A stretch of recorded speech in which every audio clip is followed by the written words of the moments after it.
I was a kid, I used to put the lace doilies from the sofa on my head. Then I would walk around pretending I was one of Charlie's Angels, Mary Tyler Moore, Maria from The Sound of Music, Maria from West Side Story, or even the Virgin Mary herself. If I'd been born in the 80s, I probably would have pretended to be Madonna. In the 90s, Mary J. Blige. Now sometimes strangers in bars call me just plain Mary, as in, Mary, please. I've done everything in my life but kill a whale. Mary, please. I had an imaginary friend named Daydream, which was short for Daydream, Sandra. I used to hold her hand while strolling down the sidewalk and confide in her. I would brush and braid her hair and even set a place for her at the dinner table. My parents actually encouraged this kind of behavior, probably having read some pop psychology treatise on the role of imagination in the lives of children. Little did they know they were going to be creating the kind of person who still writes to his imaginary friend in his diary nearly every day, even though he's almost 35 years old. But Daydream was a girl, kind of like my secret alter ego. Now that I look back on it, I like to think of her as a union anima of sorts. She was a fierce, rugged little kid. I think she may have been an emerging lesbian. When I was a kid, I hung out with both the boys and their sisters, the girls, in our suburban development neighborhood. It was the mid-early 70s, and everything was still relatively new to me then, Sandra. The boys had a club, and the girls had a club. I was a member of both. In the boys' club, we used to crawl under a canoe in the backyard, where we would play with flashlights and shovels, and sometimes even ourselves. Like it or lick it, I've been a member of the boys' club my whole life. And as such a member, I've come to realize how often men are just plain misunderstood. It only takes a few minutes observing the boys in a men's locker room to realize this.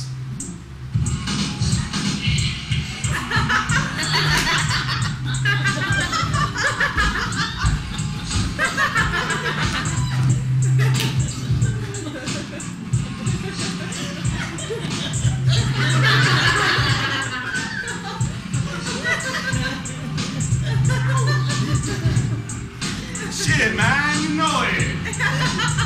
Hey, man, what's up? Yeah, it might be real fun to go to shelter again.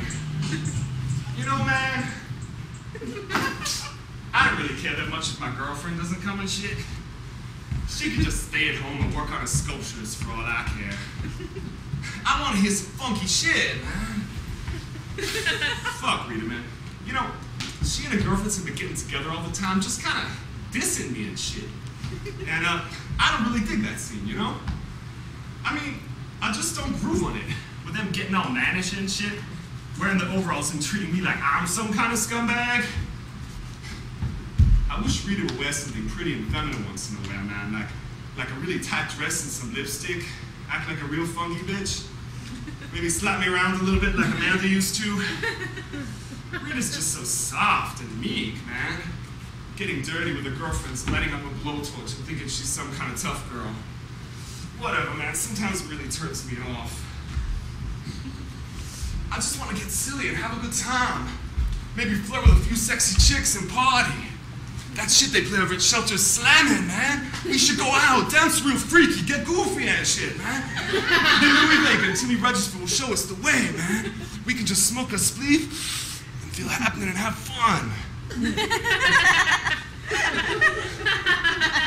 I know, man. You're probably thinking I'm like all those other guys, right? But actually, in a way, you're right, man. My motives are pretty simple in a way. I'm a simple guy, man.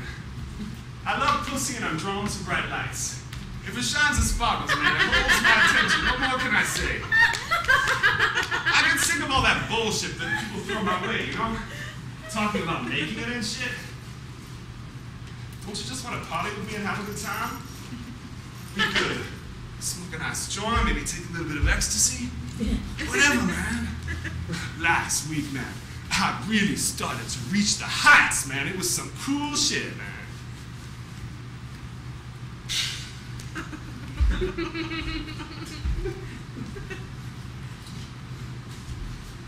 Sometimes I get so sick of this job, man. working security on the swing shift, getting high on my breaks, doing half the crossword puzzle from the Daily News, then falling asleep like an old man.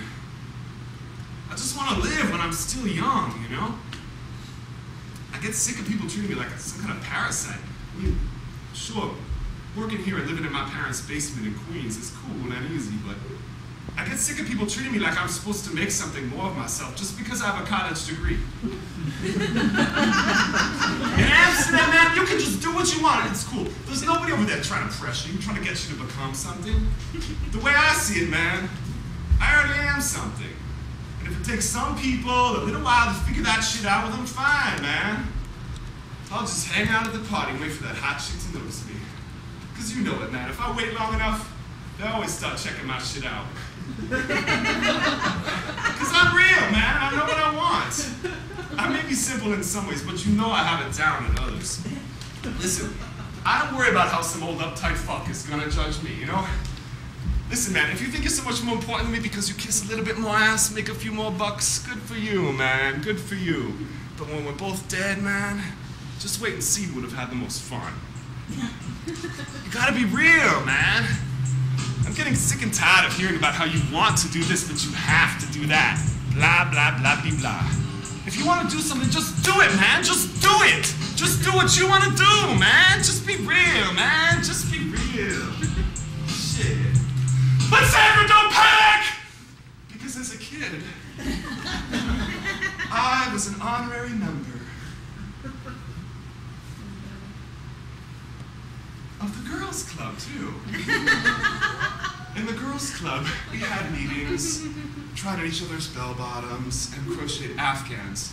We wore Indian dashikis and braided our hair so that it would be all frizzy and big like Stevie Nicks. The girls had given their association a name, the Bird Club. And I was proud to be a participating member of the Bird Club, despite the protest and teasing of the boys. The two groups used to fight over my allegiance, as I was the youngest kid in the neighborhood other than my baby brother. Ironically, they all called me Big D. But to the boys' dismay, I had to admit that I preferred the Bird Club. Lauren Moriarty was my next-door neighbor and babysitter.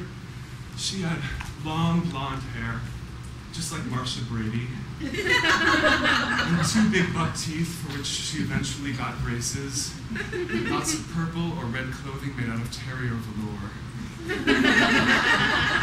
When I first met her, she was an older woman of about 8 or 9. I had a huge crush on her and remember really loving her smell. She gave me a yellow terry cloth bathrobe with big blue footprints that walked up one side that I wore all the time, even outside on the sidewalk while I was riding around on my big wheel. My friend Jody and I used to play superheroes, only she'd get really mad because I always insisted on being Wonder Woman. On the elementary school bus, I used to spin around just like Linda Carter and pretend that I transformed into an Amazonian princess with special powers. I thought I was being funny, but the other kids seemed to think it was just a little bit frightening. It's true.